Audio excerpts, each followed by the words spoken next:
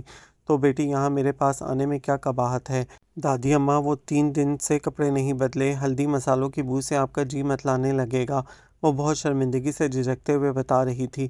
تو بیٹی دن میں نہا دھو کر کپڑے بدل لیا کرو نا، انہوں نے بہت سرسری انداز میں کہا تھا تاکہ وہ مزید شرمندگی محسوس نہ کرے۔ دادی اماں، وقت ہی نہیں ملتا، اس نے بے چارگی سے اپنی مجبوری بیان کی۔ وقت نہیں ملتا؟ اچھا خیر تم یہ بتاؤ کہ یہاں آس پڑوس میں تمہاری کوئی سہیلی بھی ہے کہ نہیں؟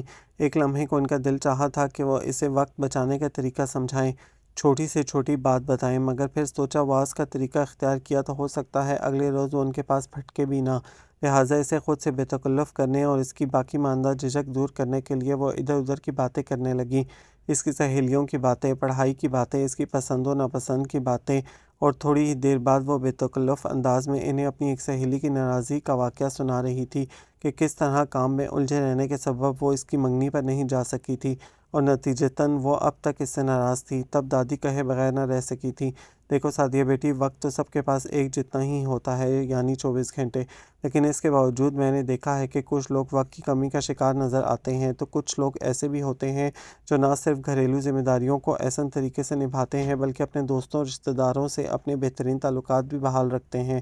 وجہ یہ نہیں ہوتی کہ وہ دن کو کھینچ کر لمبا کر لیتے ہیں یا ان کے پاس 24 کے بجائے 36 گھنٹے ہوتے ہیں، بات صرف اتنی سی ہوتی ہے کہ وہ اپنی زیرک نگاہی، اپنے مشاہدے، اپنی سمجھداری اور اپنی انتہائی صلاحیتوں کو استعمال کرتے ہوئے یہ بات جان لیتے ہیں کہ کون سا کام کیسے، کس طرح اور کس وقت پر کیا جانا چاہیے، کہ نہ صرف گھر کا انتظام بخوبی چلایا جا سکے بلکہ دوست احباب کو بھی شکوے شکایات کا موقع نہ ملے۔ لیکن دادی اماں، اتنا سب کچھ ایک ساتھ کیسے ہو سکتا ہے؟ سعدیہ نے فوراً پوچھا تو دادی اس کی بے صبری پر مسکرا دی تھی۔ یہ بھی بتاؤں گی بیٹی، لیکن پھر کسی وقت، اب کافی دیر ہو چکی ہے اس لیے تم سو جاؤ، صبح تمہیں جلدی اٹھنا ہے۔ انہوں نے جان بوجھ کر اسے ٹال دیا تھا، انہیں معلوم تھا کہ محض باتوں سے کوئی تبدیلی آئی بھی تو وہ ہرگز دیر پا ثابت نہیں ہوگی، لہٰذا وہ کسی موقع کی تلاش میں تھیں جب یہ سب اسے عملاً کر کے دکھا سکیں، اور خوش قسمتی سے یہ موقع انہیں بہت جلد مل گیا تھا۔ سعدیہ جلدی سے چائے بنا دو اور ساتھ میں کچھ کھانے کے لیے بھی، ابا کے کوئی دوست آئے ہیں سعودی عرب سے۔ احمد نے آ کر سعدیہ سے کہا تو وہ چند لمحے کے لیے اس کا منہ دیکھ کر رہ گئی، سوچ کے گھوڑے دوڑانے پر معلوم ہوا کہ اس وقت گھر میں کچھ بھی نہیں جو چائے کے ساتھ پیش کیا جا سکے۔ اچھا ایسا ہے کہ میں انڈے ابالتی ہوں، تم بھاگ کر بسکٹ لے آؤ۔ پیسے؟ احمد کی آواز پر وہ کچن کی طرف جاتے ہوئے ٹھٹک گئی۔ میرے پاس پیسے کہاں سے آئے؟ قارون کا خزانہ تو میرے پاس بھی دفن نہیں ہے، سعدیہ نے ہونک بند کر کہا تو جواباً وہ بھی طنز کر گیا۔ اب کھڑی منہ کیا دیکھ رہی ہو؟ جو کچھ اس وقت گھر میں ہے وہی پیش کر دو۔ اسے ساکت و صامت کھڑے دیکھ کر احمد جھنجھلا گیا تھا۔ کباب پڑے ہیں فریج میں، وہ تل دوں یا پھر پائن ایپل کیک رکھ دوں؟ کہو تو پیٹیز بھی اوون میں رکھ کر گرم کر دوں؟ جو کچھ گھر میں ہے وہی پیش کر دو، اس نے جھل بھن کر کہا اور پھر اس کی نقل اتارتی کچن کچن میں چلی گئی۔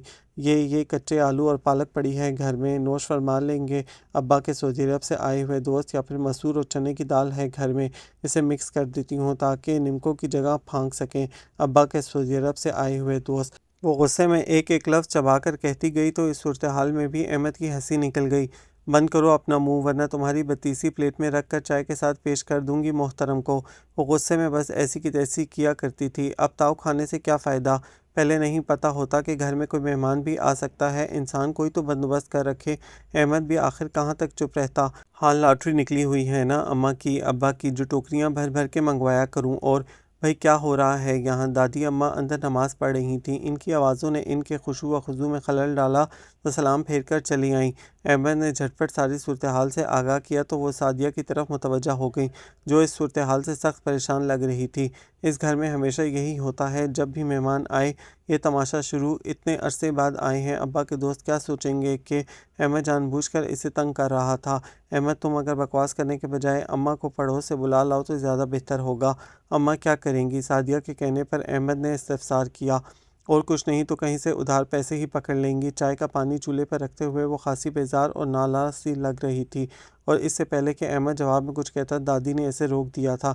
رہنے دو، گھر میں ہی تیار کر لیں گے کچھ نہ کچھ۔ گھر میں دادی اماں گھر میں اس وقت صرف کچے آلو اور احمد تم جاؤ یہاں سے اور آدھے گھنٹے بعد آ کر چائے لے جانا۔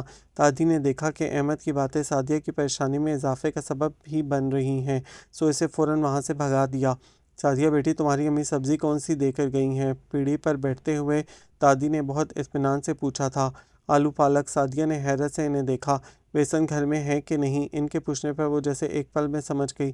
ہاں بیسن تو ہوگا۔ وہ فوراً اٹھ کر الماری کی طرف بڑھی، یہاں بیسیوں ڈبے بند پڑے تھے۔ دادی کو ایک نظر میں ہی اندازہ ہو گیا تھا کہ مہینوں سے اس الماری کی صفائی نہیں کی گئی۔ خوب تلاش بسیار کے بعد وہ بیسن کا شاپر نکال کر پلٹی تو دادی اماں پالک کے چند بڑے بڑے پتے الگ کر کے بکیا تھوڑے سے پتوں کو باریک باریک کتر چکی تھیں۔ سعدیہ نے بیسن مل جانے کا مزہ سنایا تو اسے چھاننے کی ہدایت کرتے ہوئے دادی نے ایک دو آلو کاٹ لیے تھے، اور جب تک سعدیہ نے بیسن گھولنے کے بعد تیل کی کڑھائی چولہے پر رکھی تھی دادی اماں نے چائے تیار کر لی تھی۔ اس نے خالی چولہے پر فوراً انڈے ابالنے چاہے مگر دادی نے روک دیا۔ کل تم نے حلوہ بنایا تھا، تھوڑی سوجی جو باقی بچی تھی وہ کہاں ہے؟ اس کو کیا کریں گی اماں؟ اس نے سبز دھنیا اور مرچیں بیسن میں ملاتے ہوئے حیرت سے پوچھا۔ سوجی اور انڈوں کا حلوہ بنائیں گے، اور کیا؟ اور یہ پکوڑوں میں خشک دھنیا باریک پیس کر ملاؤ، اس سے خوشبو بہت اچھی آئے گی۔ انہوں نے اس کی حیرت دور کرنے کے ساتھ ساتھ ہدایت بھی جاری کی۔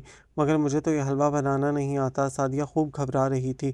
ارے تو میں کس لیے بیٹھی ہوں یہاں؟ ان کے دلاسا دینے پر سعدیہ کو کچھ حوصلہ ہوا تو فوراً اٹھ گئی۔ شکر ہے سوجی ذرا جلدی مل گئی تھی۔ دادی اماں میں اس عمر میں وہ پھرتی اور دم ہم تو نہیں رہا تھا، مگر اس کے باوجود جب تک وہ واپس آئی انہوں نے تھوڑی سی ادرک اور 4-6 جوئے لہسن کے پیس کر ان کا پیستا تیار کر لیا تھا۔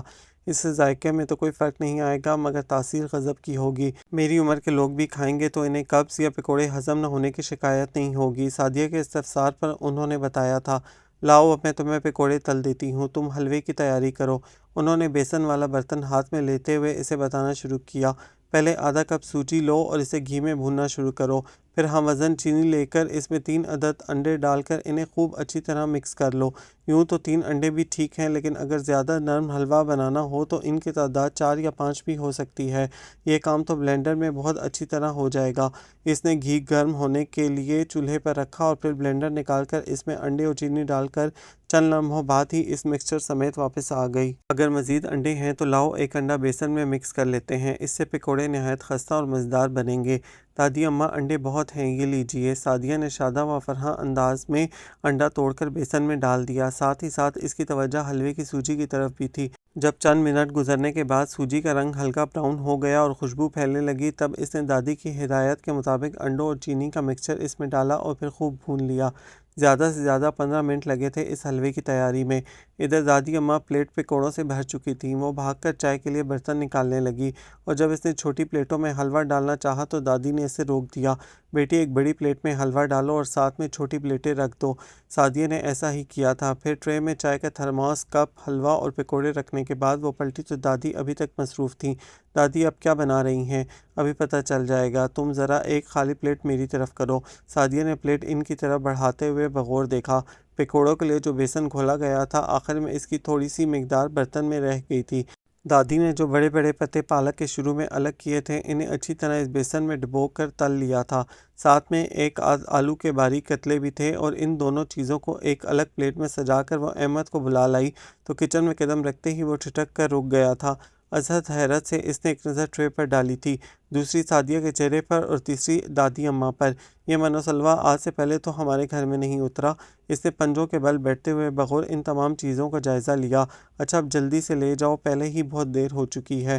سعدیہ نے اسے ٹوکا تو وہ کندھے اچکاتا ہوا اٹھ کھڑا ہوا تھا۔ ویسے اطلاعاً ایک بات عرض کر دوں میڈم کہ آج سے پہلے کسی مہمان کو اتنی جلدی چائے پیش نہیں کی گئی۔ باورچی خانے سے باہر نکلتے ہوئے احمد نے صاف گوئی سے جواب دیا تو وہ کھسیا کر اسے آنکھیں دکھانے لگی۔ ویسے دادی اماں آپ نے تو واقعی کمال کر دیا ہے، میں تو پہلے گھنٹہ بھر پریشان ہوتی اور پھر اگر وقت پر اماں نہ آتی تو صرف انڈے ابال کر چائے کے ساتھ رکھ دیتی۔ دادی کے سامنے بیٹھتے ہوئے اس نے بڑی آسانی سے اپنے پھوڑ پن کا اعتراف کیا تھا۔ ارے چندہ وہ زمانے اور تھے جب ہم کمال کیا کرتے تھے، اور پھر کمال بھی کیا، اپنی سفید پوشی کا بھرم رکھنے کا ایک طریقہ ہے یہ بھی۔ گھر گھر میں غربت اور افلاس کا یہی عالم ہے، انسان کس کس کے سامنے اپنا رونا روئے۔ اور میں تو کہتی ہوں سعدیہ لباس چھوٹا بھی ہو تو سمٹ کر تن ڈھانپ لینا چاہیے، جسم ننگا ہوگا تو اپنے لیے ہی باعث شرمندگی ہوگا نا۔ تو کوشش کیا کرو کہ بوقت ضرورت جو بھی چیز میسر آئے اسے اس انداز سے استعمال کرو کہ لوگ تمہاری صلاحیتوں کا اعتراف کرنے پر مجبور ہو جائیں۔ خیر اب تم ایسا کرو، یہ تھوڑی بہت چیزیں جو بکھری ہیں انہیں سمیٹ لو۔ دادی نے کہا تو وہ جو بہت غور سے ان کی باتیں سن رہی تھی ایک دم چونک گئی۔ یہ کچرا اٹھا کر ابھی کوڑے دان میں ڈال دو۔ دادی نے اپنی بات کہنے کے بعد غور کیا تھا کہ کچن میں کوڑے دان سرے سے موجود ہی نہ تھا۔ خیر یہ کام پھر کسی وقت کے لیے صحیح۔ وہ چونکہ کافی تھکن محسوس کر رہی تھیں اس باقی کام کو اگلے وقت پر ڈال کر خود کچن سے باہر آ گئیں۔ اگلا دن بہت مصروفیت میں گزرا تھا کیونکہ جو ہی سعدیہ صفائی ستھرائی سے فارغ ہوئی تھی دادی اسے ساتھ لے کر کچن میں گھس گئی تھیں اور سب سے پہلے الماری کا تمام سامان نکال کر فرش پر ڈھیر کیا تھا۔ گھی کے خالی ڈبے، اچار کی خالی شیشیاں اور بوتلیں سب علم قلم نکال کر الماری کو خالی کیا۔ دالیں لفافوں میں پڑی تھیں اور چند ایک ڈبے جو دالوں کے لیے استعمال ہوتے تھے وہ جوں کے توں خالی پڑے تھے۔ دادی اماں نے چوکی پہ بیٹھے بیٹھے ضرورت کی کچھ چیزیں الگ کیں اور فالتو سامان اکٹھا کر کے فاروق کے ہاتھ کباڑیے کو بھجوا دیا۔ ان کے بدلے جو روپے ملے ان سے محلے کی دکان سے ہی پلاسٹک کے چھوٹے بڑے ڈبے منگوا لیے گئے تھے۔ سعدیہ کا جوش و خروش تو دیدنی تھا، وہ گھر میں ایسی ہی تبدیلی چاہتی تھی، سو اب بھی دادی کی ہدایت کے مطابق الماری کی خوب جھاڑ پونچھ کر کے اس میں اخبار بچھا رہی تھی۔ اس کام سے فارغ ہوئی تو دادی نے دالیں صاف کرنے پر لگا دیا، ساتھ میں فاروق اور ظفر کو بھی بٹھا لیا۔ خود دادی اماں کی نظر تو اس قابل نہیں تھی، سو انہوں نے بچوں کو کہانی سنانی شروع کر دی تھی تاکہ وہ بور ہو کر بھاگ نہ نکلیں، اور وہی ہوا کہ جب تک دادی اماں کہانی سناتی رہیں بچے بڑے اطمینان سے دالوں میں سے کنکر چننے میں مصروف رہے تھے، اور جوں ہی دادی خاموش ہوئیں وہ فوراً وہاں سے کھسک گئے۔ یہ اور بات ہے کہ وہ اسی وقت خاموش ہوئی تھیں جب دالیں ختم ہو گئی تھیں۔ دالوں کو ڈبوں میں ڈال کر انہیں ترتیب سے الماری میں رکھ دیا گیا تھا۔ جو تھوڑی بہت دالیں مختلف لفافوں میں پڑی ضائع ہو رہی تھیں انہیں سعدیہ نے ملا کر بھگو دیا تھا تاکہ رات کو پکا سکے۔ اس کے بعد برتنوں کی باری آئی تھی۔ تمام برتن دھو کر خشک کرنے کے بعد الماری میں ترتیب سے لگائے۔ جو برتن اضافی تھے انہیں ایک ٹوکری میں رکھ کر دادی نے سختی سے ہدایت کر دی تھی کہ تینوں وقت کھانے پر صرف یہی برتن استعمال ہوں گے۔ اس کے بعد دادی اماں نے اچار کی خالی شیشیاں اور چٹنی کی شیشیاں خوب اچھی طرح دھو کر خشک ہونے کے لیے دھوپ میں رکھ دی تھیں، اور گھی کا ایک بڑا سا ڈبہ لے کر اس کا ڈھکن کاٹ کر اسے کوڑے دان کے طور پر باورچی خانے کے کونے میں رکھوا دیا تھا۔ دوپہر سے شام تو ہو گئی تھی مگر باورچی خانے کی حالت سدھر گئی تھی۔ اس کے بعد سعدیہ نے رات کے کھانے کی تیاری شروع کر دی تھی، چنانچہ دادی اماں بھی اٹھ کر چھت پر چلی آئیں جہاں دھوپ ہلکی سی تپش کے ساتھ موجود تھی۔ وہاں جھلنگا سا چارپائی پر بیٹھ کر دادی اماں آئندہ کے لیے لائحہ عمل ترتیب دینے لگی تھیں۔ دیکھو سعدیہ بیٹی، اگر غور کیا جائے تو گھر کے تمام افراد کی صحت کی زیادہ تر ذمہ داری تم پر عائد ہوتی ہے، اور اب ذرا سوچو کہ جہاں تم کھانا پکاتی ہو وہاں اگر میلے جھوٹے برتنوں پر ہر وقت مکھیاں بنبناتی ہوں اور کوڑے دان سے کچرا باہر کو ابل رہا ہو تو ایسی صورتحال کا کھانے پر اور پھر کھانا کھانے والوں پر کیا اثر مرتب ہوتا ہوگا۔ لہٰذا میری ایک نصیحت پلے سے باندھ لو بیٹی کہ رات کو باورچی خانہ چھوڑنے سے پہلے جھوٹے برتن ضرور دھو لینے چاہیے اور کوڑے دان سے کچرا پھینک کر اسے دھو کر اوندھے منہ رکھ دینا چاہیے۔ مجھے معلوم ہے دن بھر کے کام کاج کے بعد اس وقت ہر انسان کی یہی خواہش ہوتی ہے کہ وہ فوراً سے پیشتر اپنے بستر میں جا گھسے، لیکن صبح بیدار ہونے کے بعد گندا سندا کچن دیکھ کر جو کوفت ہوگی وہ یقیناً اس تکلیف سے بہت زیادہ ہوگی، اور پھر اگر تمہاری جگہ کوئی اور باورچی خانے میں کام کرنے کے لیے آئے تو جہاں دوسرا فرد تمہارے بارے میں بہت غلط انداز سے سوچے گا وہاں خود تمہیں بھی بہت شرمندگی ہوگی، اور جب گھر کے سب افراد ناشتے کے منتظر ہوں گے اور تمہیں ناشتے کے لیے دھلے دھلائے برتن نہیں ملیں گے تو ذرا تصور کرو کہ افراتفری کا عالم کیا ہوگا۔ تصور کرنے کی ضرورت ہی کیا ہے اماں، ہمیشہ سے یہی تو ہوتا چلا آیا ہے۔ دادی اپنی بات کہہ کر خاموش ہوئی تو وہ بہت مایوسی سے بولی تھی، ہاں لیکن آئندہ ایسا نہیں ہوگا۔ اگر تم میری باتوں کو پلے سے باندھ لو تو یقین مانو چندہ کہ تمہاری سہیلیاں، رشتہ دار، گھر والے سب تمہاری عقل و سلیقے کی داد دیں گے، اور یہ ایسی باتیں نہیں کہ ایک دو دن کام آئیں پھر سب ختم۔ یہ تو وہ سبق ہے جو اگر خوب اچھی طرح ذہن میں بٹھا لو گی تو ساری عمر کام آئے گا۔ دادی نے کہا تو سعدیہ نے فوراً ان کی تائید کرتے ہوئے اس بات میں سر ہلا دیا۔ ویسے سعدیہ تم سوچتی تو ہوگی کہ دادی خواہ مخواہ ہی میرے پیچھے پڑ گئی ہیں۔ انہوں نے بغور سعدیہ کو دیکھتے ہوئے وہ بات کہہ ڈالی تھی جو کافی دنوں سے ان کے دماغ میں آ کر کھلبلی مچا دیتی تھی۔ ارے نہیں دادی اماں، ایسا تو سوچیے گا بھی مت۔ آپ تو مجھے وہ راستہ دکھا رہی ہیں جس پہ چلنے کی مجھے ایک عرصے سے خواہش تھی۔ میں تو ہمیشہ یہ سوچا کرتی تھی کہ مجھ جیسی لڑکیاں جو زندگی کے دوسرے میدانوں میں کوئی اعلیٰ کارکردگی نہیں دکھا سکتی، انہیں کم از کم گھر گرہستی میں ضرور طاق ہونا چاہیے۔ بالکل ٹھیک کہہ رہی ہو، کیونکہ اگر ایک عورت اپنے گھر کے افراد کو پرسکون ماحول مہیا کرتی ہے، اپنی آئندہ نسل کی بہترین تربیت کرتی ہے، تو میرے خیال میں اس سے بڑھ کر اعلیٰ کارکردگی اور کوئی نہیں ہو سکتی۔ اور جو عورت یہ دونوں کام ایسے طریقے سے انجام دیتی ہے، وہ گویا اس معاشرے میں اپنا بھرپور کردار ادا کرتی ہے۔ یہ کیا باتیں ہو رہی ہیں دادی پوتی میں جو ختم ہونے میں ہی نہیں آ رہی؟ رات کا وقت تھا، برابر چارپائی پر لیٹی زبیدہ خاتون ان کی مسلسل آتی آوازوں سے ڈسٹرب ہوئیں تو کروٹ بدلتے ہوئے کہے بغیر نہ رہ سکیں۔ سعدیہ اور دادی اماں نے باختیار ایک دوسرے کی طرف دیکھا اور مسکرا کر استادی شاگردی کا کام ملتوی کرتے ہوئے سونے کے لیے لیٹ گئی تھیں۔ صبح وہ تھوڑا جلدی بیدار ہو گئی تھی، سب سے پہلے حسب معمول نماز پڑھی اور پھر کچن میں آ گئی تھی۔ چائے کا پانی چولہے پر رکھا اور چائے کے تیار ہونے تک آٹا بھی گوندھ لیا تھا۔ پھر کمرے میں آ کر ابا کے جوتے، کپڑے، جرابیں، رومال، بنیان ایک جگہ رکھے، باقی سب بھائیوں کے یونیفارم بھی تیار شدہ حالت میں تھے۔ تب اس نے پانی گرم ہونے کے لیے رکھا اور دوسرے چولہے پر ناشتہ تیار کرنے لگی۔ پراٹھے بنا کر ہاٹ پاٹ میں رکھے، پھر گرم پانی غسل خانے میں رکھا اور سب کو بیدار کرنے کے بعد باورچی خانے میں دسترخوان بچھا کر ناشتے کا سارا سامان اس پر رکھ دیا تھا۔ دادی کے ساتھ رہ رہ کر ان کی باتیں سن سن کر خود اس کا اپنا دماغ بھی خوب کام کرنے لگا تھا۔ سو دادی اماں اور ابا کو کمرے میں ناشتہ دے کر وہ خود صفائی میں جت گئی تھی، اور جب تک سب لوگ اپنے اپنے کاموں کو سدھارے وہ 2 کمروں کے سوا صفائی کا باقی کام نپٹا چکی تھی، اور خلاف عادت وہ مرغیوں کو دانہ ڈالنا بھی نہیں بھولی تھی۔ صحن میں ابھی دھوپ صرف دیواروں تک ہی آئی تھی، چنانچہ پہلے اس نے برتن دھونے کا کام کر لیا تھا، اور جوں ہی دھوپ نکلنے پر دادی اماں کمرے سے باہر اور اماں سبزی لینے گھر سے نکلی تھی، وہ کمروں میں گھس گئی تھی اور اماں کے سبزی لانے تک بالکل فارغ ہو چکی تھی۔ اپنے اس حیرت انگیز کارنامے پر وہ خاصی خوش نظر آ رہی تھی۔ دادی اماں بھی قدرے مطمئن تھیں۔ سعدیہ ٹوکری اور چھری لاؤ بھائی، میں سبزی تیار کر دوں۔ اماں نے ایک مرتبہ پھر سعدیہ کی پریڈ کروانی تھی، مگر دادی نے باختیار ہی انہیں روک دیا تھا۔ رہنے دو بہو، سبزی اسے دو، یہ خود ہی بنا لے گی۔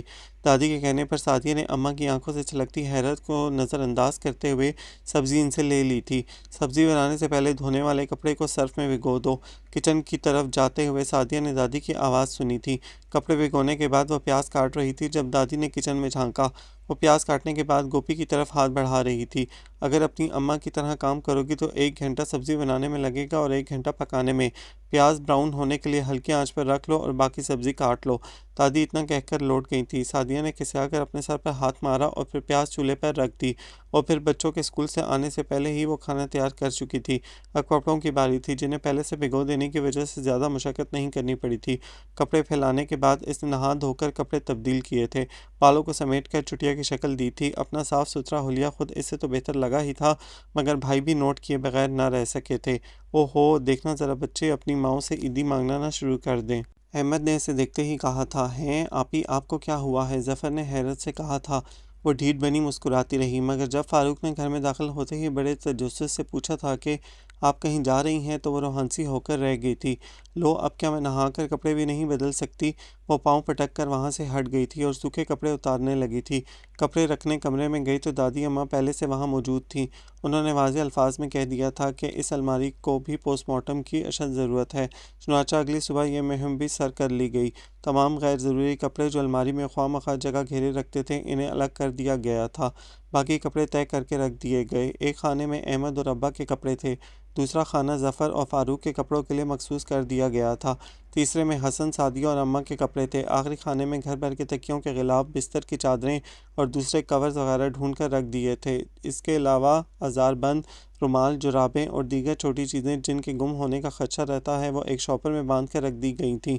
سعدیہ اس بات پر خاصی پریشان تھی کہ غیر ضروری اور ناقابل استعمال کپڑوں کا جو ڈھیر پڑا ہے آخر اس کا کیا کیا جائے، مگر دادی اماں اس معاملے میں بھی بہت مطمئن تھیں، اور مطمئن کیوں تھی اس بارے میں سعدیہ کو بعد میں معلوم ہوا تھا، جب انہوں نے چھوٹے چھوٹے رومال بنا کر اسے دیے کہ جب بھی ہنڈیا بنائی جائے یا دودھ ابالا جائے ان رومالوں سے ہنڈیا یا دیگچی کو ڈھانپ دیا جائے تاکہ وہ مکھیوں سے محفوظ رہ سکیں۔ اس کے علاوہ کچھ ٹرے کورز ایک دو میز پوش بنائے گئے تھے جن پر دادی کا خیال تھا کہ اگر کڑھائی کر لی جائے تو نہایت خوبصورت لگیں گے۔ سعدیہ کے ذہن نے بروقت کام کیا تھا اور اس نے محلے کی ہی دکان سے فیبرک پینٹس منگوا لیے تھے جو نہ صرف بے حد سستے تھے بلکہ دیکھنے میں بے حد خوبصورت بھی لگتے تھے۔ چنانچہ کسی پر کوئی خوبصورت منظر پینٹ کیا گیا اور کسی پر مختلف رنگوں کے پھول بنائے گئے تھے۔ چونکہ یہ تمام مردانہ کپڑے یا اسکول یونیفارم سے کاٹ کر بنائے گئے تھے اس لیے فیبرک پینٹس ان پر خوب جچ رہے تھے۔ جو رنگدار یا پھولدار کپڑے تھے ان سے دو تین بڑے بڑے رومال بنا کر کچن میں رکھ دیے تھے۔ ایک کپڑا کھانا وغیرہ بنانے کے بعد چولہا صاف کرنے کے لیے تھا جو چولہے کے پاس رکھا گیا تھا اور جسے ہر روز دھونے کی تاکید بھی دادی نے کی تھی۔ دوسرا دھلے ہوئے برتن خشک کرنے کے لیے تھا۔ ایک دو سوٹ ایسے بھی تھے جو خاصی اچھی حالت میں تھے مگر سائز چھوٹا ہونے کی بنا پر یوں ہی پڑے رہتے تھے۔ انہیں اٹھا کر ٹرنک میں رکھا گیا کہ یہ پھر کسی کام آ جائیں گے۔ غرض اسی طرح محض 2 ماہ میں گھر میں حیرت انگیز مگر نہایت خوشگوار تبدیلیاں رونما ہوئی تھیں۔ دادی اس بات پر بے حد خوش تھیں کہ سعدیہ گھر گرہستی کا ذوق و شوق رکھتی تھی۔ دادی اماں نے اس کو انگلی تھام کر چلنا سکھایا تھا مگر وہ بھاگنے لگی تھی۔ انہوں نے اپنے تجربے سے کام لیتے ہوئے اسے 10 چیزیں سکھائی تھیں تو سعدیہ نے اپنے ذاتی تجربے کی بنا پر 10 کو 20 بنا دیا تھا۔ دادی کریشیے کا کام اچھی طرح جانتی تھی۔ سعدیہ نے ایک ہی دن میں یہ ہنر بھی حاصل کر لیا تھا اور پھر ایک ہفتے میں اس نے کریشیے سے اون کی نہایت خوبصورت ٹوکری تیار کر لی تھی۔ اسے مضبوط بنانے کے لیے اس نے اندر کی سائڈ پر موٹا سا گتا لگا دیا تھا۔ دیکھنے میں یہ نہایت خوبصورت ڈیکوریشن پیس کا تاثر دیتی تھی لیکن سعدیہ نے اس میں سلائی کا تمام سامان رکھنے کے ساتھ ساتھ نیل کٹر، انچی ٹیپ جیسی چیزیں بھی رکھ دی تھیں جن کو ڈھونڈنے کے لیے اس سے پہلے اسے پورا گھر چھاننا پڑتا تھا۔ ہاں البتہ ایک چیز سے وہ اب بھی سخت نالاں تھی، وہ یہ کہ بچوں کی کتابیں، کاپیاں اور بستے یوں ہی چارپائیوں پر بکھرے رہتے تھے۔ دادی سے اس کا ذکر کیا تو انہوں نے صاف صاف کہہ دیا اگر بچوں کے پاس کتابیں رکھنے کا کوئی مستقل ٹھکانہ نہیں ہوگا تو وہ ایسا ہی کریں گے۔ لیکن اب مستقل ٹھکانہ کہاں سے لایا جائے، وہ عجیب مخمصے میں پڑ گئی تھی۔ دادی اماں چند لمحے کے لیے سوچتی رہیں پھر پورے گھر کا جائزہ لیا۔ جو 2 کمرے زیر استعمال تھے ان میں ہر ایک میں 2 الماریاں بنی ہوئی تھیں۔ سعدیہ یہ کمروں میں دیواروں کے بیچ جو الماریاں ہیں ان میں کون سی چیزیں پڑی ہیں، کچھ بھی نہیں، پرانی کتابیں اور اخبار وغیرہ ہیں۔ بس پھر تو کام بن گیا۔ دادی کے معنی خیز لہجے پر سعدیہ نے چونک کر انہیں دیکھا اور پھر ان کی بات سمجھ کر ایک دم کھل اٹھی۔ اگلے روز فراغت پاتے ہی سعدیہ ردی جمع کرنے میں لگ گئی تھی۔ دادی دروازے کے آس پاس منڈلانے لگیں۔ زبیدہ خاتون حسب معمول محلے کی سیر کو نکلی ہوئی تھیں۔ ردی والا آیا تو دادی نے ساری ردی اس کے حوالے کر دی۔ اس سے جو پیسے ملے ان میں کچھ پیسے مزید شامل کیے اور ہمسائے کے لڑکے کو ساتھ لے کر باہر نکل گئیں۔ ارادہ تو بازار جانے کا تھا مگر جب ہمسائے کے لڑکے کی زبانی معلوم ہوا کہ یہیں 2 گلیاں چھوڑ کر ایک نرسری موجود ہے تو وہ سیدھی ادھر کو ہو لی۔ واپس آئیں تو نرسری کا ایک آدمی سائیکل پر ادھر ادھر لٹکتے تھیلوں میں گملے رکھے ان کے پیچھے پیچھے تھا۔ گھر میں گملوں سمیت داخل ہوئیں تو سعدیہ حیرت زدہ سی آگے بڑھی تھی۔ دادی اماں یہ کیا، چھوٹے بڑے کتنے ہی گملے تھے، کسی میں بیل لگی ہوئی تھی تو کسی میں پھولدار پودے۔ بس بیٹی اچانک ہی ارادہ بن گیا، سوچا گھر میں سبزہ ہو تو آنکھوں کو بھلا معلوم ہوتا ہے، اسی لیے یہ گملے اٹھا لائی اور پھر سستے بھی تو مل رہے تھے۔ یہ جو چھوٹے چھوٹے ہیں ان میں سے کوئی 15 روپے کا ہے تو کوئی 20 روپے کا، بس پھر میں تو اٹھا لائی۔ بہت اچھا کیا، مجھے تو خود بہت شوق ہے گھر میں گملے رکھنے کا، سعدیہ نے کہا اور گملے رکھنے کے لیے جگہ کا انتخاب کرنے لگی۔ احمد و فاروق وغیرہ اسکول سے واپس آئے تو وہ سیدھی انہیں کمرے میں لے گئی۔ صاف ستھری الماریاں اور ان پر لٹکتے جالی کے پردے۔ فاروق کی تو گویا عید ہو گئی، فوراً اپنے جمع شدہ سٹکرز نکال کر الماری سجانے لگا۔ اپنے رنگین مارکرز، ہاتھ سے بنائی ہوئی تصویریں، بچپن کے ٹوٹے پھوٹے کھلونے اس نے سب کے سب الماری میں رکھ لیے تھے۔ احمد بھی کافی خوش نظر آ رہا تھا کیونکہ وہ پہلے ہی اپنی چیزیں رکھنے کے لیے کسی مستقل ٹھکانے کی تلاش میں رہتا تھا۔ ظفر اور حسن کا بھی یہی حال تھا۔ سعدیہ ان کی طرف سے مطمئن ہو کر باہر نکلی تب ہی اماں چلی آئیں۔ ایک مٹھی میں مونگ پھلی دبا رکھی تھی، کٹر کٹر کرتی آ رہی تھیں۔ چند چھلکے ڈیوری میں پھینکے، چند صحن میں، باقی سعدیہ سے گملوں کی بابت پوچھتے ہوئے برآمدے میں بکھیر دیے۔ دادی نے دیکھا تو بے اختیار ٹوک دیا، اے بہو، بچی نے اتنی محنت سے صفائی کی تھی اور تم پھر سے گند ڈالنے لگی ہو۔ جواباً زبیدہ خاتون نے لاپرواہی سے انہیں دیکھا، بے نیازی سے آخری چھلکا بھی ہوا میں اچھالا اور پھر ہاتھ جھاڑتے ہوئے ان کے برابر آ بیٹھیں۔ کچھ نہیں ہوتا اماں، تھوڑے چلکے ہی تو ہیں، اٹھا لے گی، اور یہاں کون سا وزیر دورے پر آ رہے ہیں جو ہنگامی حالت نافذ ہو۔ ویسے اماں مونگ پھلی تھی بڑی میٹھی، سکینہ کا بیٹا بازار سے لایا تھا، ورنہ یہاں تو کسی کام کی نہیں ملتی۔ زبیدہ خاتون کی اپنی ہی دلچسپیاں تھیں، اور جب سے دادی یہاں آئی تھیں وہ گھر کی طرف سے زیادہ ہی لاپرواہ ہو گئی تھیں۔ دادی نے بس ایک نظر انہیں دیکھا اور پھر طویل سانس لے کر ان کی بیتوکی باتیں سننے لگیں۔ رمضان کی آمد میں محض چند دن رہ گئے تھے، لیکن گھر میں اس کے استقبال کی کوئی خاص تیاریاں دیکھنے میں نہیں آ رہی تھیں۔ دادی نے سرسری سے انداز میں بہو سے ذکر کیا تو جواباً انہوں نے کہا تھا، تیاری کیا کرنی ہے اماں، رمضان آئے گا اور روزے رکھ لیں گے، اللہ اللہ خیر صلہ۔ لیکن پھر بھی بہو ماشاءاللہ بھرا پورا گھر ہے، کچھ آنے جانے والے لوگ بھی ہوتے ہیں، افطاری سحری، آخر کچھ تو انتظام کرنا چاہیے نا۔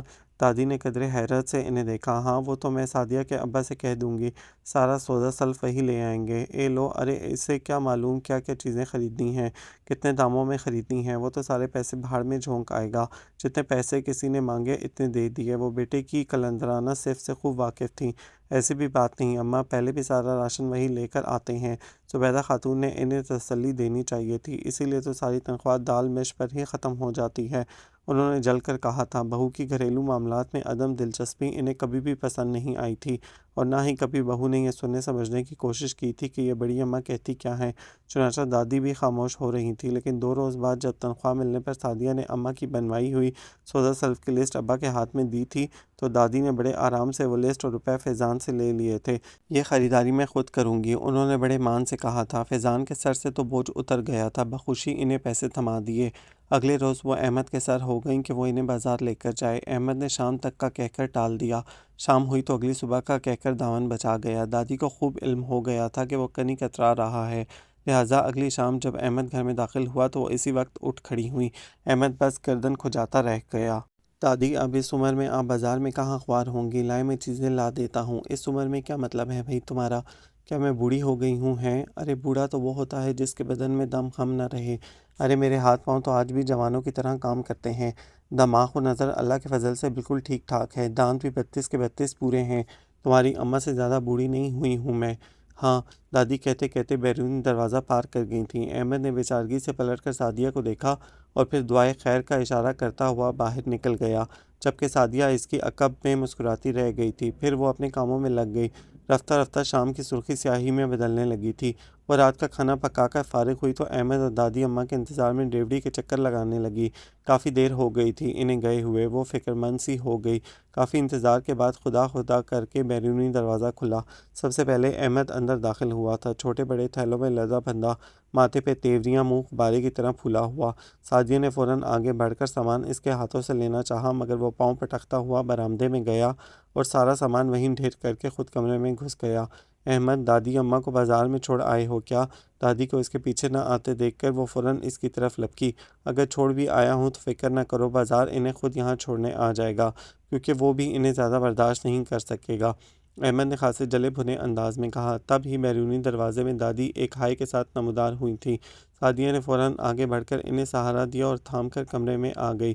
اف سعدیہ بیٹی، تھکن سے میرا تو برا حال ہو گیا۔ انہوں نے چارپائی پر بیٹھتے ہی اپنے پیر جوتوں کی قید سے آزاد کیے اور انہیں انگوٹھوں کی مدد سے مسلنے لگیں۔ آپ بھی تو خود کو جوان ثابت کرنے پر تل گئی تھیں دادی اماں، احمد نے جان بوجھ کر انہیں چھیڑا۔ تم تو خاموش ہی رہو۔ انہوں نے پہلے احمد کو گھورا، پھر سعدیہ کی طرف متوجہ ہوئیں۔ سارا وقت اس لڑکے نے تنگ کیے رکھا مجھے، اب دیکھو نا، اشیاء کی جانچ پرکھ میں کچھ وقت تو لگتا ہی ہے نا۔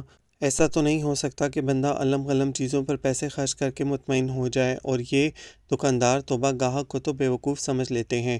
وہ دکانداروں کو کوسنا شروع ہو گئیں تو سعدیہ ان کے لیے کھانا لینے کچن میں آ گئی۔ وہاں اماں بیٹھی سارے سامان کا جائزہ لے رہی تھیں۔ اسے دیکھتے ہی منہ بنایا اور ہاتھ میں پکڑا تھیلا کئی فٹ دور کھسکا دیا۔ اللہ جانے کیا علم غلم اٹھا لائی ہیں، یہ گاجر مولیاں آلو، میں نے تو ایسا کچھ نہیں لکھوایا تھا، اپنی مرضی سے ہی اٹھا کر لے آئیں، سارے پیسے برباد کر کے رکھ دیے۔ اب اس عمر میں انہیں کچھ کہوں تو میں ہی بری بنوں گی نا۔ اماں بڑبڑاتی ہوئی وہاں سے اٹھ گئی تھیں۔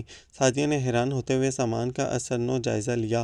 اکثر چیزیں ان کی بنائی گئی لسٹ کے مطابق نہیں تھیں۔ اگر دادی یہ سب چیزیں لائی ہیں تو یقیناً فائدہ مند ہی ہوں گی۔ دادی جیسی خاتون پیسے برباد کریں، یہ تو ہو نہیں سکتا۔ سعدیہ کسی صورت بھی دادی کے خلاف غلط نہیں سوچ سکتی تھی، اور اس کی یہی سوچ اگلے روز بالکل درست ثابت ہوئی تھی۔ سعدیہ کی توقع کے برعکس اگلی صبح دادی اماں بالکل حشاش بشاش تھیں۔ گزشتہ رات کی تھکن کے ان کے چہرے پر آثار تک نہ تھے۔ وہ روزمرہ کے کام کاج سے فارغ ہوئی تو دادی نے اسے آواز دے کر کچن میں بلا لیا۔ اماں خفا خفا سی دھوپ میں چادر لیے لیٹی ہوئی تھیں۔ وہ کچن میں آئی تو دادی نے تھیلے میں سے گاجریں نکال کر اس کے حوالے کر دیں۔ انہیں خوب اچھی طرح دھو کر ان کا چھلکا کھرچ دو۔ لیکن دادی اماں اس کا کرنا کیا ہے؟ تمہاری ماں نے بازار کا اچار لانے کو کہا تھا مگر وہ تو یوں ہی برتنوں میں کھلا پڑا تھا، میرا دل نہیں چاہا لینے کو۔ جو اچار شیشوں میں بند ملتا ہے ایک تو مہنگا تھا، پھر اتنا کم تھا کہ 10-15 روز میں ہی ختم ہو جاتا، لہٰذا میں مولی گاجریں لے آئی ہوں، گھر میں اچار بنا لیں گے، صاف ستھرا ہوگا اور مہینہ بھر آرام سے چل جائے گا۔ دادی اماں نے مولیاں بھی ٹوکری میں رکھتے ہوئے اسے بتایا تو وہ ان کی عقل مندی کی داد دیے بغیر نہ رہ سکی اور پھر ان کے ساتھ مل کر اچار بنانے لگی۔ اس کا خیال تھا کہ کافی وقت لگے گا اس کام میں، لیکن دادی نے تو اس کام کو بھی چٹکی بجا کر تمام کر دیا تھا۔ گاجروں اور مولیوں کو دھو کر چھیلنے کے بعد انہوں نے اسے مناسب سائز میں کاٹ کر سرسوں کے تیل سے نکال کر ٹھنڈا کرنے کے بعد ان پر اندازے سے ہی پسی ہوئی سرخ مرچ، نمک اور ٹاٹری چھڑک دی تھی۔ پھر اسے اچار کی شیشیوں میں ڈالنے کے بعد اس میں سرسوں کا وہی تیل ڈال دیا تھا جس میں وہ فرائی کی گئی تھیں۔ لو بھائی، مجھے یقین ہے کہ اتنا مزیدار اور جھٹپٹ تیار ہونے والا اچار تم نے کبھی نہیں کھایا ہوگا، دادی نے کہا تو وہ ایک دم حیران ہو گئی۔ ہیں تو کیا یہ تیار ہو چکا ہے؟ ہاں بالکل، چاہو تو ابھی کھا کر دیکھ لو، اور ہاں یہ بھی بتا دوں کہ اگر تمہیں پسند ہو تو مٹر کے دانے نکال کر انہیں تیل میں ہلکا سا فرائی کرنے کے بعد تم اس اچار میں شامل کر سکتی ہو، تمہیں یقیناً وہ بہت مزے کے لگیں گے۔ دادی کے کہنے پر اس نے فوراً اچار چکھا تھا اور ہلکی سی کھٹاس لیے ہوئے یہ اچار واقعی بہت لذیذ تھا۔ سحری کے لیے دادی نے یہ اچار بنا دیا تھا اور افطاری کے لیے املی کی چٹنی بنا کر بوتلوں میں بھر دی تھی۔ سعدیہ نے دادی کے کہنے پر تمام مسالے پیس کر رکھ لیے تھے اور پہلے روزے میں رات کو ہی سحری کا زیادہ تر انتظام کر لیا تھا تاکہ صبح اگر دیر سے آنکھ کھلے تب بھی پریشانی کا سامنا نہ کرنا پڑے۔ شام کو افطاری کے وقت اس نے دادی کی مدد سے گھر میں سموسے تیار کیے تھے جو سعدیہ کی توقع کے برعکس بہت ہی اچھے بنے تھے۔ دادی کے لیے تو یہ عام سی بات تھی کہ وہ اور ثریا اکثر ہی سموسے گھر پر تیار کر لیا کرتی تھیں۔ سعدیہ البتہ اپنی کارکردگی پر بہت خوش نظر آ رہی تھی۔ جتنے پیسوں میں بازار سے سموسے لا کر بانٹ بانٹ کر کھائے جاتے تھے، اتنے ہی پیسوں میں سب گھر والوں نے جی بھر کے سموسے کھائے بھی، بلکہ آس پڑوس میں بھی بھجوائے تھے۔ اس کی دیکھا دیکھی مینا نے بھی کوشش کی مگر بری طرح ناکام ہوئی، نتیجتاً خوب ڈانٹ کھائی اپنی بیوے سے۔ میں نے تو کہا تھا نا، کتابیں پڑھ لیں، ان سے کچھ نہیں ہوتا، گر تو ماؤں کے سکھانے سے ہی آتے ہیں۔ سعدیہ کو دادی کی بات سے پورا اتفاق تھا مگر اماں کا منہ بن گیا تھا۔ تب ہی ایک روز محلے کی ایک خاتون چلی آئیں، باتوں باتوں میں بچوں کی پڑھائی اور ان کی نالائکی کا رونا رونے لگیں۔ سعدیہ نے انہیں بچوں کو ٹیوشن رکھوانے کا مشورہ دیا تو جواباً انہوں نے یہ ذمہ داری اسی کے سر پر ڈال دی، اور ڈالی بھی اس لجاجت بھرے لہجے میں کہ اسے ہاں کرتے ہی بنی۔ ٹیوشن فیس کی بات ہوئی تو سعدیہ ایک لمحے کے لیے سوچ میں پڑ گئی۔ اس عورت کے گھر میں 3-4 بھینسیں تھیں اور محلے کے ہر گھر میں انہی کے گھر سے دودھ جاتا تھا۔ چنانچہ سعدیہ نے کہہ دیا کہ پیسے کے بجائے وہ ہر روز دودھ ان کے گھر پہنچا دیا کریں۔ وہ عورت بخوشی راضی ہو گئی اور اگلی ہی صبح خالص اور تازہ دودھ گھر میں آنے لگا۔ گوالے کا حساب کتاب کر کے اسے فارغ کر دیا گیا اور اس پانی ملے دودھ سے جان چھوٹنے پر سب ہی نے شکر ادا کیا تھا۔ شروع میں وہ سارا دودھ ابال کر رکھنے لگی مگر ایک تو روزے اور دوسرے کوئی بھی دودھ اتنے شوق سے نہیں پیتا تھا، چنانچہ وہ روز رات کو کچھ دودھ کی سویٹ ڈش بنا لیتی اور باقی کو جاگ لگا کر دہی بنا لیتی۔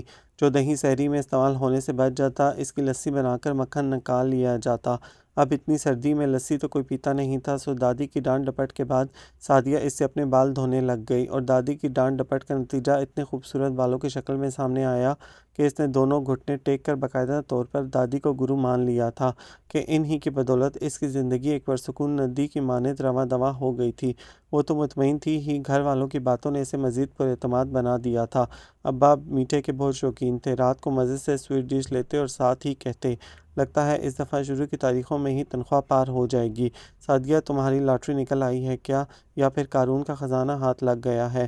احمد کو بھی دوستوں کے سامنے شرمندہ نہیں ہونا پڑتا تھا، اس لیے ہر وقت خوش مزاجی کا مظاہرہ کرتا رہتا۔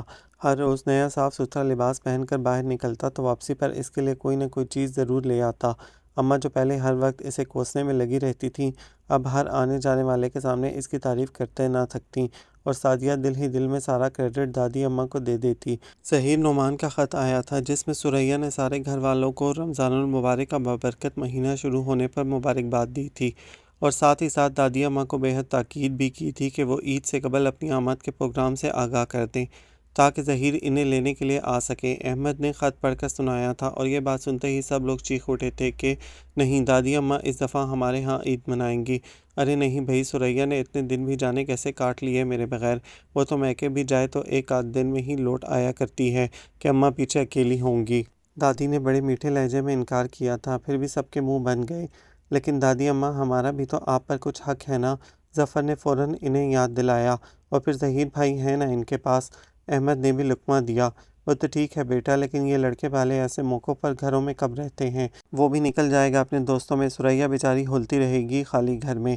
دو طرفہ پرخلوص محبتوں کے اس مظاہرے نے انہیں عجیب مخمصے میں ڈال دیا تھا، مگر بہو کی تنہائی کا احساس بھی شدت سے تھا، جو ان کی عدم موجودگی کے باعث عید کے پرمسرت موقع پر یقیناً مزید بڑھ جاتا۔ تو دادی اماں ایسا کرتے ہیں کہ تائی سریا اور ظہیر بھائی کو یہاں بلا لیتے ہیں۔ اس دفعہ ہم سب لوگ عید اکٹھے منائیں گے، سچ بہت مزہ آئے گا۔ احمد نے دادی کو سوچ میں پڑتے دیکھا تو فوراً مشورہ دے دیا۔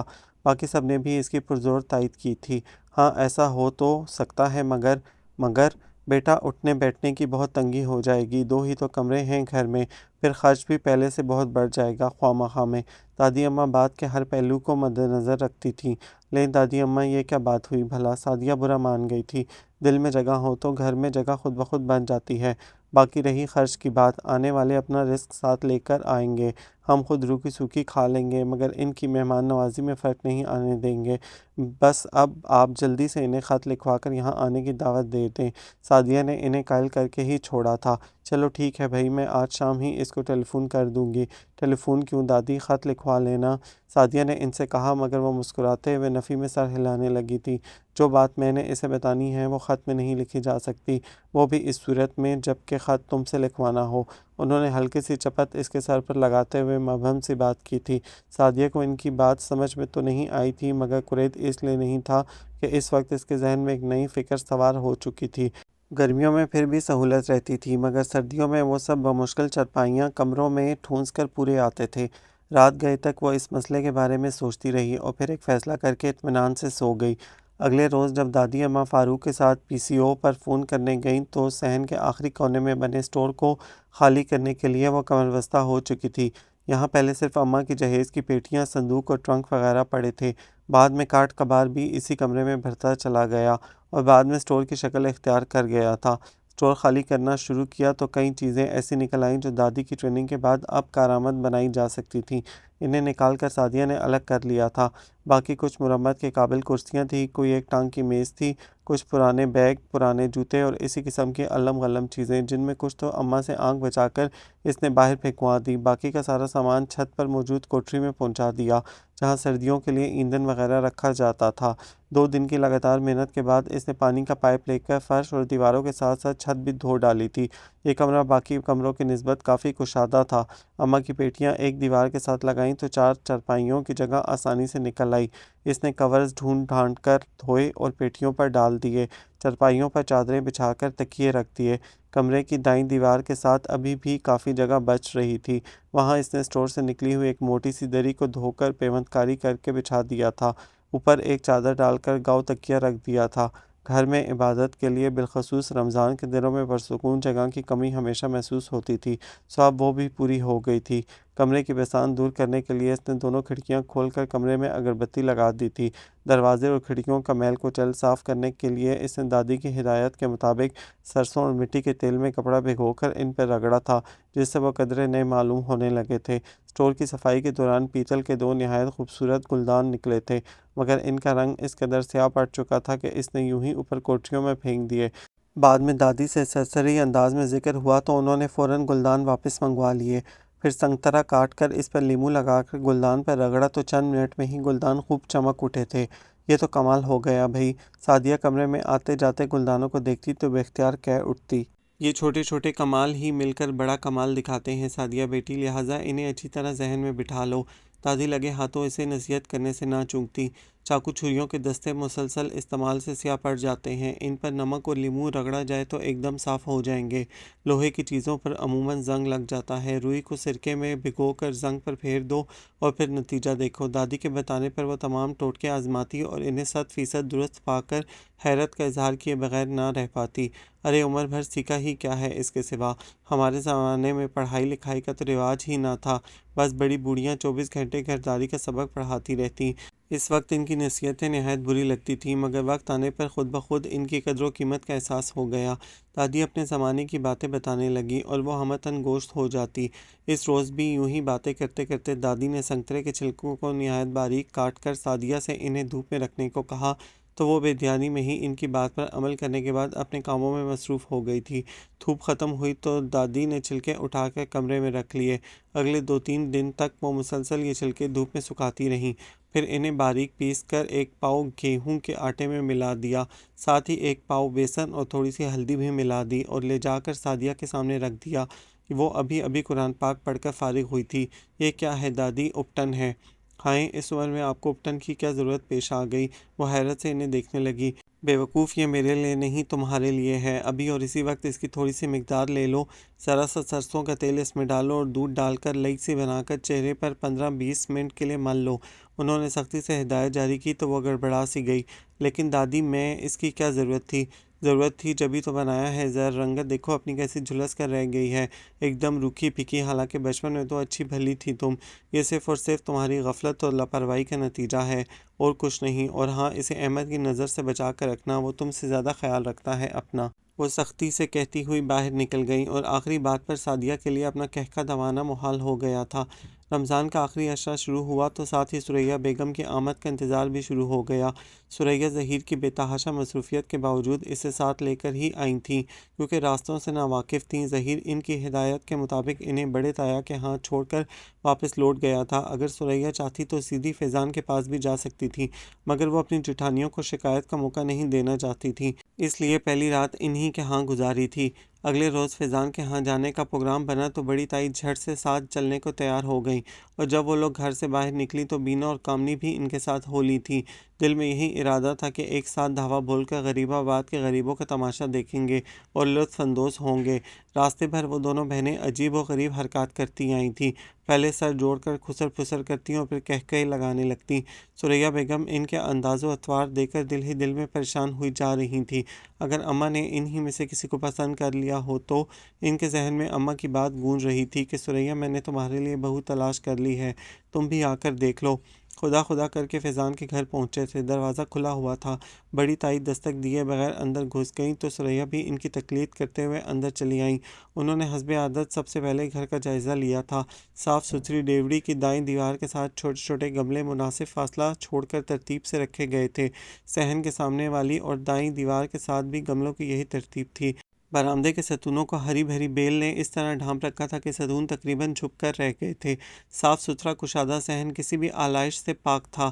وہ دل ہی دل میں اپنی دیورانی کو داد دے کر رہ گئی تھیں۔ ارے گھر میں ہے کوئی؟ شام کا وقت تھا مگر ہر طرف بالکل خاموشی چھائی ہوئی تھی۔ بڑی تائی کی پاٹدار آواز صحن میں گونجی تو کمرے میں اونگتی اماں ہڑبڑا کر اٹھ بیٹھی۔ دادی نوافل پڑھنے کے بعد کمر سیدھی کرنے کو لیٹی تھیں، وہ بھی چونک گئیں۔ سعدیہ قرآن پاک کی تلاوت کرتے ہوئے لمحہ بھر کو ٹھٹک گئی تھی۔ چند لمحے انتظار کے بعد اماں چپل گھسیٹتی باہر نکلی تھیں۔ بسم اللہ، آج تو بڑے بڑے لوگ آئے ہیں ہمارے گھر میں۔ ان کے پرتپاک انداز اور خصوصاً بڑے لوگوں کا سنتے ہی بڑی تائی کی گردن کچھ مزید اکڑ گئی تھی۔ اتنے میں سعدیہ اور دادی بھی آ گئیں۔ سعدیہ بڑی تائی کے ساتھ ساتھ بینا اور کامنی کی آمد پر خاصی حیران تھی۔ خیر، سب لوگوں کو کمرے میں بٹھا دیا گیا تھا، جہاں بائیں دیوار کے ساتھ کرسیاں رکھی گئی تھیں اور ان کے سامنے چٹائی پر کشن رکھے ہوئے تھے۔ سعدیہ نے سب سے پہلے روزے کے متعلق پوچھا تھا۔ بینا اور کامنی کا روزہ تو نہیں تھا، مگر سب کے سامنے انکار کرتے شرمندگی کا سامنا کرنا پڑا تو فوراً اقرار میں سر ہلا دیا۔ کچھ دیر ان کے پاس بیٹھ کر گپ شپ کرنے کے بعد وہ کچن میں آ گئی تھی۔ چونٹی کے بھی پر نکل آئے۔ اپنے پیچھے اس نے بینا کی سرگوشی سنی تھی مگر نظر انداز کر دیا تھا۔ باورچی خانے میں آ کر اس نے سب سے پہلے وقت دیکھا تھا۔ روزہ کھلنے میں 1 گھنٹہ باقی تھا اور اس 1 گھنٹے میں ہی اسے سب کچھ کرنا تھا۔ اس نے سب سے پہلے ان چیزوں کا جائزہ لیا تھا جو اس کے پاس موجود تھیں اور پھر ان چیزوں کو ذہن میں رکھا تھا جو اس نے بنانی تھیں۔ آج افطاری میں اس نے دہی بڑے بنانے کا ارادہ کیا تھا،